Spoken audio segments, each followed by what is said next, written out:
Well, first of all, John doesn't know anything about sports. So congratulations on the show. I absolutely love it. As a former high school basketball player, it's my favorite. I love it. Yay! I love that. Isn't it so great to finally see yourself represented? Totally. I absolutely loved it. I mean, what drew you to this project? Well, initially I would say David Kelly. I have worked in David Kelly land in the past, and you always know when you're on a David Kelly show that it's going to be character driven, that, you know, that it's never going to be as it first appears. And so there's just a lot of confidence when you walk into a show like that.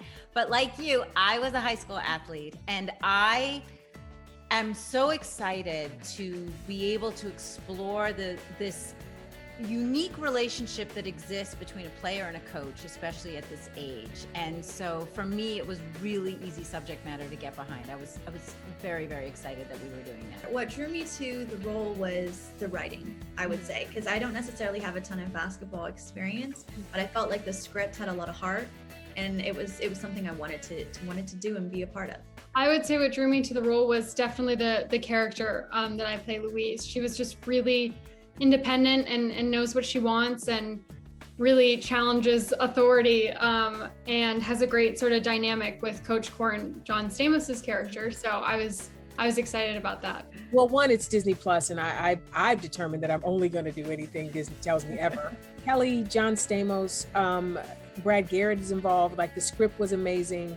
And it's also set in the world of girls basketball, women's basketball. And I love the idea of a show that empowers young people to believe in themselves and showcases every side and part of being a young person, a young woman in particular. I just thought that was just delicious. One thing I definitely always wanted was to be able to act, but also stay in shape at the same time. So I'm a dancer, so I thought maybe it would happen that way or something like that. So when I saw that it was a basketball show and I would also get to work with a bunch of girls my age, I didn't go to high school, so I didn't have too much of that. I was a dancer, so I had girls around my age then, but I think those were some of the main points, to be able to be acting, which I love, and working out, which I love. Basketball is random. I do love basketball though. So I think all of that mixed together, I was like, I'm in. All right.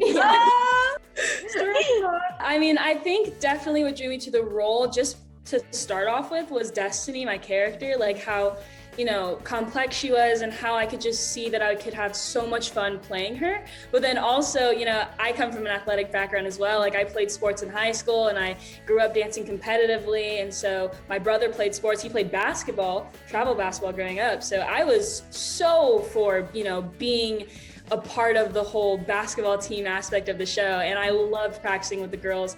And I think also when you come from like being used to being an athlete and being on teams, you miss that when you don't have it anymore. Mm-hmm. And we really created that sisterhood when we got to be in this show together. When I first read the script, I knew that there was something special here, and meeting the writers, they're so smart, and these characters are so full of life, and they're so real. And at first I was a little nervous because of the basketball part of this show, and honestly it kind of died down, because the moment we had the basketball audition, we immediately had chemistry. So I understood that there is this connection now, and we're all in this together, and this is going to be a really great experience. What was something that surprised you the most, or what you learned about John while working with him? John is like so silly. He's like a little kid, which is funny because he actually brought his little kid to set, which is great.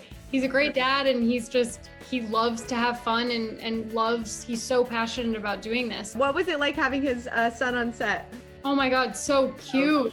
Billy, he's a little angel, and he would try to play with the basketball, but it was so too big, and he was just great. Yeah. Oh, I love that. It's great to see the relationship like that John has with his son too. Yeah, such a good dad. I wasn't sort of expecting him to be so fun and light and positive, and he really was. I mean, he brought that to set every day, which was a joy. Something I learned about John is that he really loves Disney memorabilia. And really? He collects a lot of Disney memorabilia, which is perfect on this Disney Plus original series show. Right. You know, I didn't know how silly John Stamos is. Mm-hmm. You know, he's so good looking, and, you know, he's had such a storied career. I just didn't think he was a literal clown. And he and I both have like the mental capabilities of like 3-year-olds. So when we're together in a scene, good luck getting it done. Like, we're professional too, thank God. But I had the most fun with him. He's so playful and game for anything, and just a lovely man. He's a lovely man. Well, first of all, John doesn't know anything about sports. I know nothing about basketball, nothing about high school sports. I was a band geek.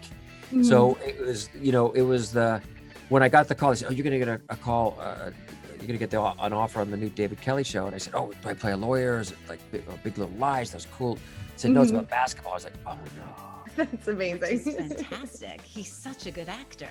So that was kind of hilarious. And also I really learned that John is kind of who you hope he is. He's generous beyond, not just, I mean generous in spirit. He's enthusiastic. He's passionate about what he does. He cares very, very deeply. You know, they often say that the fish stinks from the head. And so when you're working on a show, who's number one on the call sheet really is going to determine your entire experience. And he is the best number one I've ever worked with. He really drives this show with so much passion and so much care. But I don't think that's surprising. I think that's who everybody thinks John is. Right, totally. I think honestly just how big of I'll say it again, a goober that he is. I think the biggest, because when we first really met him, it was at the table read, our first ever table read. And after that table read, he was like, guys, get on. And we all piled on this golf cart and he just drove away. Like he just took this, I don't know whose golf cart it was, but I think what was most surprising was just the way that he was so immediately open to us, and he's so kind and he's so caring, and you know, especially for how big of a name he is, you never really feel like that. You just feel like you're hanging out with John. Like it's not the John Stamos, you know? Yeah, definitely.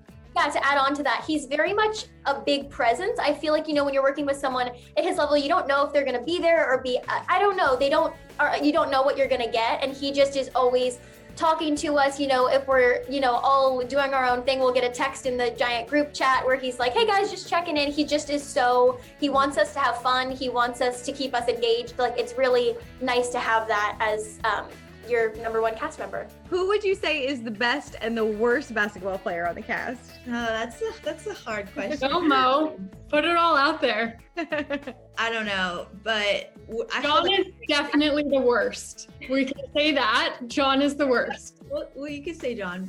I feel like we all have our pros and like our strengths and weaknesses, which is what I feel like, you know, a basketball team in real life has. It's like there's not necessarily one specific player that is the best or one specific player is the worst, because they all contribute in some way. I'm gonna stick with my worst pick, but I'll also say I was the worst in the beginning, by far, and hopefully improved a bit.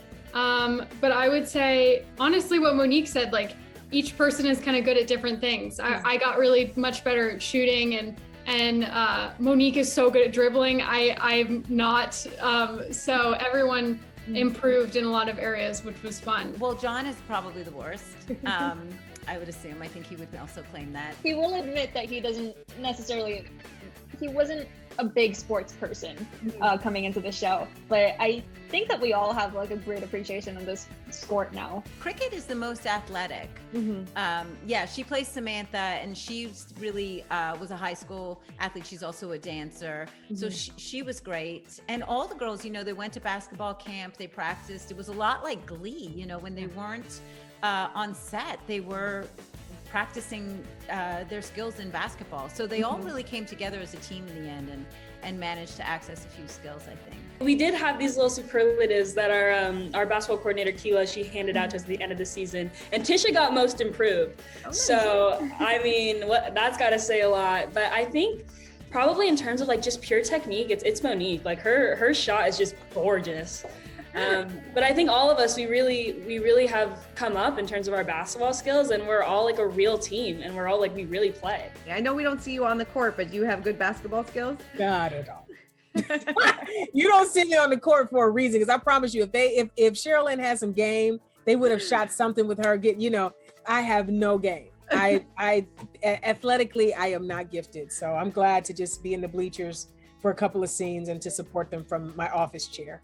Totally. I know a lot of the girls said that John was the worst basketball player on the set. Would you agree with that as well? Yeah, John and I, our gifts are smiling and loving Disney. Those are our gifts. There's nothing about us that is athletic at all. Who is most likely to forget their lines on set? Mo, do you want to say? I don't know who you're gonna say, but I was just gonna say everybody has been so on top of their lines. It's been great. I was gonna say that too. Oof. I mean, that may be me. I don't know. I don't know that we have anyone that is like just doesn't care and shows up like. Right. But you get into these loops sometimes. Like you're in it, and if it leaves you, because the one thing about my character JESSALYN, she does a lot of chunks of dialogue. Like she monologues through scenes. And so I think of it because a lot of it is, especially in the pilot was David E. Kelley writing and Dean Laurie, our wonderful showrunner. They write really well, and you want to get every line but it's like a train leaving the station. And if the train leaves the station, it jumps the tracks, and it takes time to get it back on the track. Right. So there were some times that I was like, that's not it. Oh, well, that's not it either. So I'm going to say it was me, but I don't think I'm the worst offender. Tiana Lee. But she's just wild because she'll be like, oh, we just got to set, let me see my lines. And she just picture memory. She like photographic memory. This girl learns about the drop of a hat. I'm like, you didn't practice last night. She's like, I don't know. Sometimes she does, but she can just pick it up so quickly. So I don't know who's most likely to mess up, but I always get so shocked because I have to know much more before that. Like what I'm saying, what I'm doing. I just forget more often, but T's got it in the bag. Sometimes, I don't know, we all mess up. Oh, John, for sure. It's not so much that he forgets his lines. I think that if he doesn't feel it, he won't say it. Mm-hmm. It's great when you work with an actor like that because you can't have a false moment. Yeah. So if he didn't feel it, if you didn't do something that generated the appropriate reaction, he's not going to manufacture a reaction. There's just no way. So I don't know if he was forgetting it or he was just sort of holding the bar so high and making sure that we all reached it. Who is most likely to burst out laughing during a scene then? Tiana. Tiana or Cricket, yeah. Yeah, I would say Tiana. Yeah. Yeah, they definitely, the highlights of the blooper reels probably. Oh yeah. Oh, for sure, but I feel like we all have like some little things on the blooper reel that we don't even know about. We don't want to see. Probably Cricket. Because Cricket just seems to walk through life giggling. Like her whole natural personality is so warm and loving and engaging that she's always like 1 second away from a giggle, I would think. So I'm gonna say Cricket. Totally. But any scene that I'm in with Richard Robichaud, I'm gonna break because he's hilarious. Who is most likely to pull a prank on set? I feel like it would be Tiana too. Yeah, Tiana did some funny things. I would sort of like mess with people, but Tiana will calculate it a bit more. I think either Cricket or Tiana. Yeah. Yeah, it just depends. If it's a serious scene, if it's a serious scene, I'm done. I'm laughing. I can't do it. Or John. Sometimes I would say in terms of a prank, like maybe he'll put in a line that's not necessarily in the script when it's your coverage. He always calls us like these little weird names. Like he calls Monique Noodles and he'll put it in the script and you'll look at him like, what the heck? So John does do that too. What is that moment that you can't wait for fans to see during the show? Oh gosh, the show has so much heart. There's a moment, and I don't know what episode it begins in or what scene it happens in, but you see Marvin Korn changing and growing. You see the moment where it clicks for him that I need to do this different. I can't go through this experience the way I've always gone through life. And it's beautiful to see. And it shapes what the show is actually going to be. Like it's kind of it's a bait and switch with our show. You come in and you think that it's one thing. Even if you read the first log line of what the show was, you think it's one thing and it's not that. And I love when we shift and you see it going in the direction that it was always intended to be. Was there anything surprising that you learned about teenage girls now? Then, it's been a while since we've been teenage girls, so is there something different than...